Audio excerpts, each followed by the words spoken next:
Hello Pisces, welcome to the Plaid Sheep Oracle. This round I am doing a reading based on a quote. I used to collect quotes and I have a bunch written down in a journal that I kept. Your quote is, "If we did all the things we're capable of, we would literally astound ourselves." This is mostly attributed to Thomas Edison, though there is no actual proof, no writing of his. So I think for you, Pisces, there may be something that you would like to do and you're feeling hesitant about it. You're beginning here this underlying tiny triumphs. And this isn't actually about like small victories, like little things that go right for you. This is about tiny triumphing, right? About, right? This is mouse, right? And a little bird. This is about someone who maybe doesn't feel grand in any way, or powerful, having a triumph. So I think this is an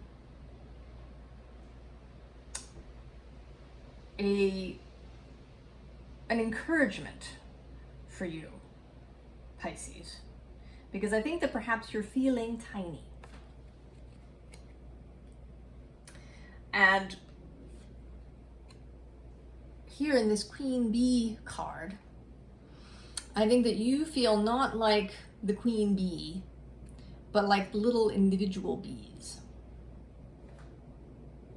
That maybe you feel like part of the hive, or maybe just a cog in the machine, right? Not part of the hive in a positive sense, but tiny and anonymous and insignificant. And this, I think, is reinforced by this long way home card, that you feel like you're a long way from your goal. Home being the place you want to get to. And the advice immediately out of the gate, the secret key is to bloom. To bloom right where you are, Pisces. This is not an attempt to get you to do something, enormous right out of the box. And actually, Gemini's reading, right, was about being yourself. About, the quote was, if you look like, if you are a greyhound, why should you look like a Pekingese? And the reverse is also true, actually, right? If you're a Pekingese, why should you be trying to be a greyhound? Bigness, grandness, or, being known to some really large number of people, right? Having global reach with whatever you do isn't necessarily better. And small isn't necessarily better, right? What is better is what you want. If you don't want to be the head of a multi-billion-dollar company, then don't do that. Bloom as and where you are. Here we have this, "Can you hear me?" And particularly for you, Pisces, right, this figure is in the water. Part of your gift is your connection to the waters of consciousness, bringing information to you. and to your own emotional body, your own emotional waters. Do you hear what your emotional waters are saying to you?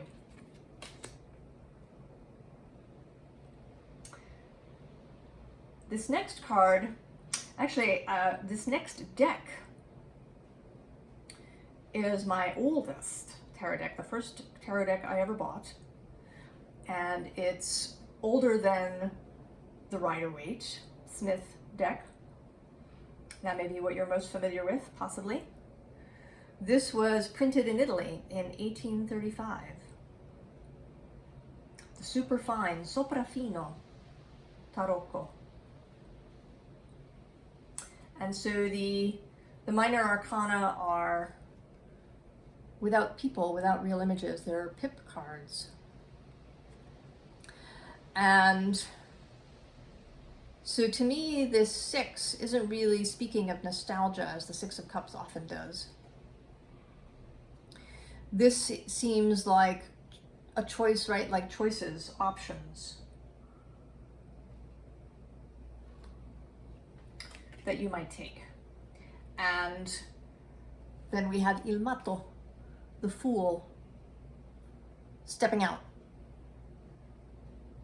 So, right, that actually makes me think of a Goethe quote about just beginning something, right? The beginnings have magic in them. And here, right, is this sort of these next 3 cards, and particularly these 2, are talking about this idea of deciding what it is that you want for yourself. What is it you really want to do?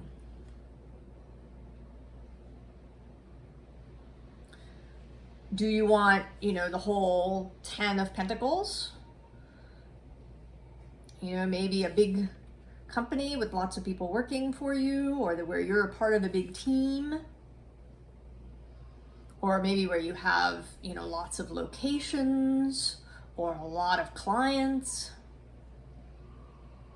Or do you want something that's a little more specific, more specialized, right? There's 3 of Pentacles, right? There's fewer pentacles, but it's kind of a more ornate card, right? It's a more individual card with these flowers around it.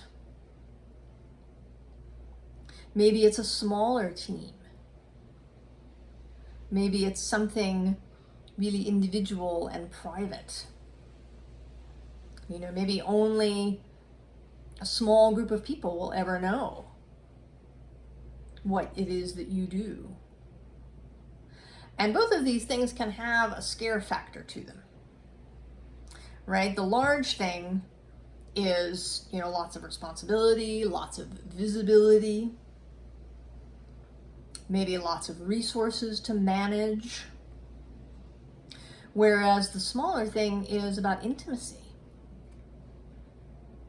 right? Doing, mostly for yourself, not having, a separate marketing person and a separate accounting person and a separate something else. Maybe having to develop a number of skills for yourself. Maybe having really deep relationships with your clients or with the people that you work with, and that might be kind of scary for you. Pisces is, often thought of as, sort of some of the feeling experts. But I think that Pisces can sometimes have trouble with intimacy in small groups. You may be really good, kind of in an extroverted way, where you're touching lots of different people, but very lightly. Being, diffuse, right? Like a large pool of water, but that's quite shallow. It might be frightening or anxiety producing, triggering to think about something smaller and more intimate. And here, this Four of Cups feels a bit like, you know, in contrast with the Six, narrowing things down for yourself. And now, some more explicit things about maybe some of the fears you're having. As we start with this fear card, and right underneath is isolation, which, right, is the fear, perhaps if you're doing a solo business, especially if it's an online sort of business, you may sometimes feel, you know, isolated, have to find ways to connect with other people, right? Not get, you know, all trapped inside your house all day long. And then the flip side of that is, underneath that is the exposed card. And this actually can apply to either a small or a large enterprise. To be exposed, vulnerable, for people to see the possibility of making mistakes.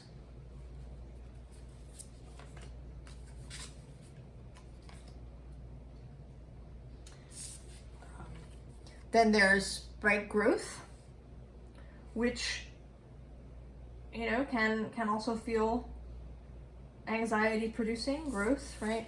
Followed by this territory, moving, growing outside of your comfort zone, where you've been so far, crossing over this divide into a new space, maybe growing what you have. I mean, you could already have a business of some kind, or this could even be about family. Maybe you really want to start right a bigger family, right? You want to have children, or you have one child and you're thinking about having two, a second, or a third.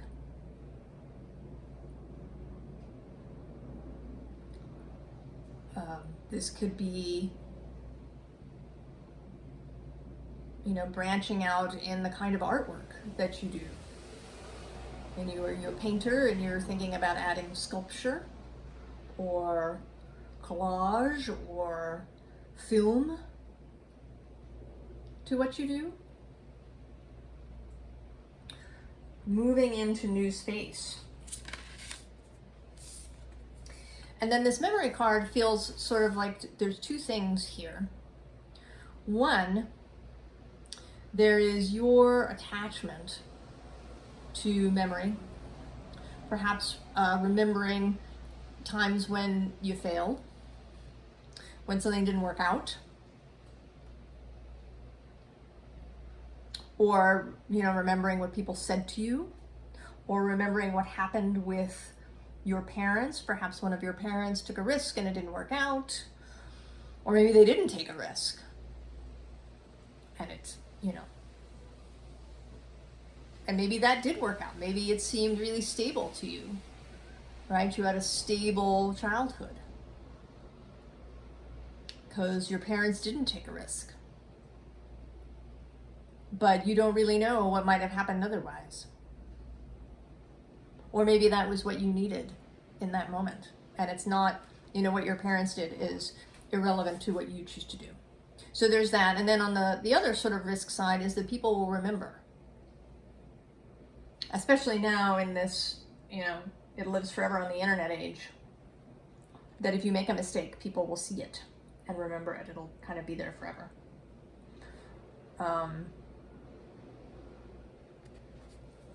So that may be another fear that you're having.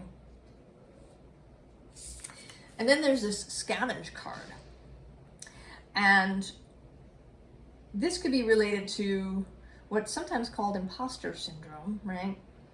That you might feel like, what new do I have to say to anybody? You know, hasn't it already been said? Am I not scavenging ideas from the past? But of course, everything is built on something else. Inventions, ideas, philosophies, spiritual practices, culture. And it's all built on what came before. I mean, maybe you will come up with something that is really, really, really, really new, that has never been seen before in any way. But what's more likely is that you will present this thing, whatever it is, in your particular way. And that will resonate with your people. I mean, if you go to the self-help section of the bookstore, right, it's filled. And if you read some of the books often, they say very similar things. But somehow, this author feels better to you than this author. There's something about personal energy that really, really matters.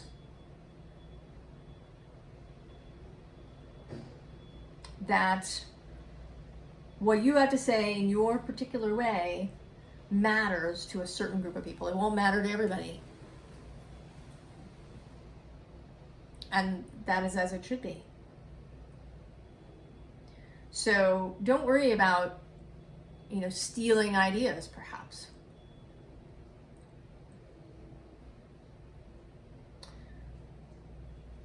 Right? We're not talking here about, actual plagiarism or actual theft, right? Concepts, ideas, philosophies, ways of doing something, kinds of things. All right?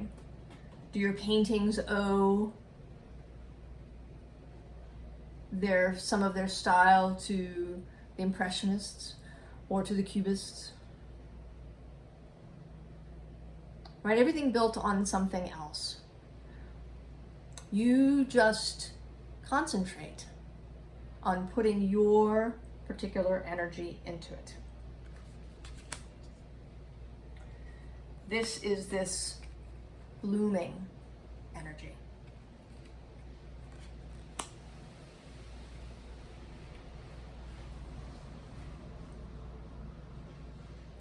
And then I feel like these last few cards are a little bit more advice. There's this bismuth card, and she is making a choice, right? She's pushing this ball away and accepting this ball. Right? Making a choice.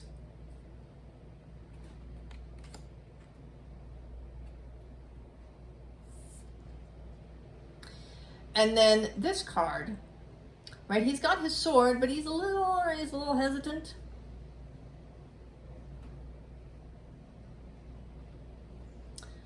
And it's interesting, right, that it's zirconium, which I think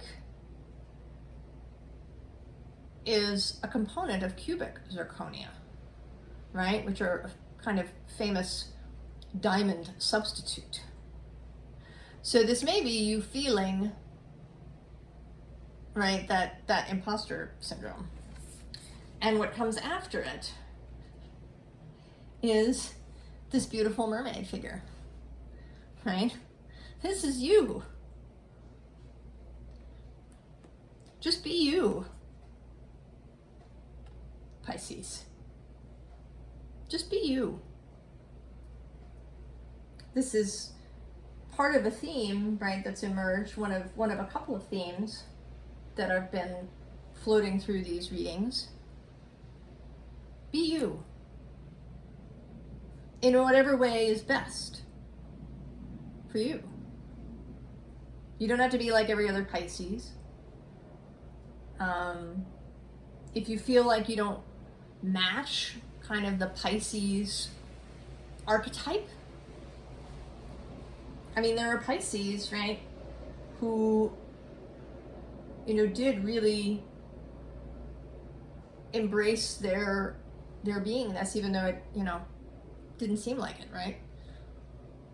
Admiral Chester Nimitz, commander of the U.S. Pacific Fleet in World War II, is a Pisces. Right? That's not the New Age idea of the spiritual, right, mystical Pisces. But,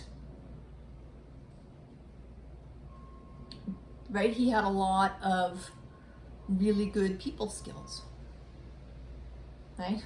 And he was an admiral, right, on the ocean.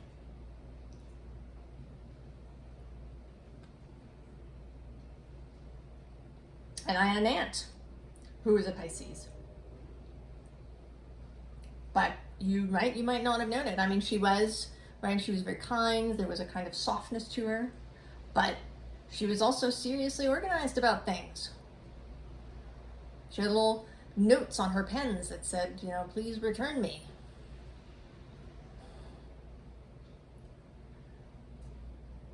You don't have to be other people's conception of yourself. Just be yourself. And then this dopamine too has been coming out repeatedly. And this is, for me, right, the uncertainty, right? You just gotta, you don't know, this car is really incomplete. You've got no idea what this fabric is attached to. This ladder goes into 2 mysterious directions.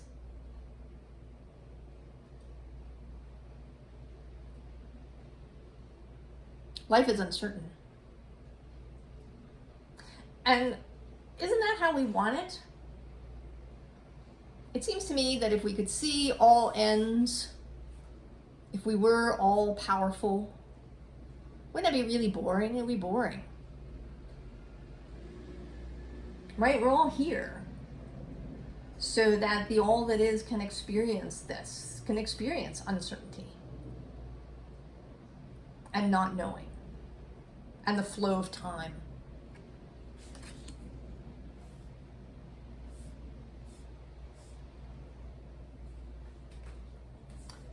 Take the chance, Pisces. Take the chance of blooming in your particular way. And you may really surprise yourself. You may surprise lots of people. Perhaps. Or, right, there may also be people who say, yes, we knew you had it in you all the time. I think you will meet with encouragement of all sorts. Physical and non-physical. So that quote again. If we did all the things we're capable of, we would literally astound ourselves. Astound yourself, Pisces.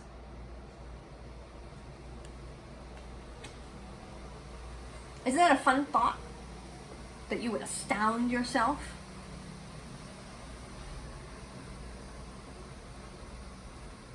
Do something amazing, awesome, astounding. Look forward to that. Feel the energy of that in a joyful way.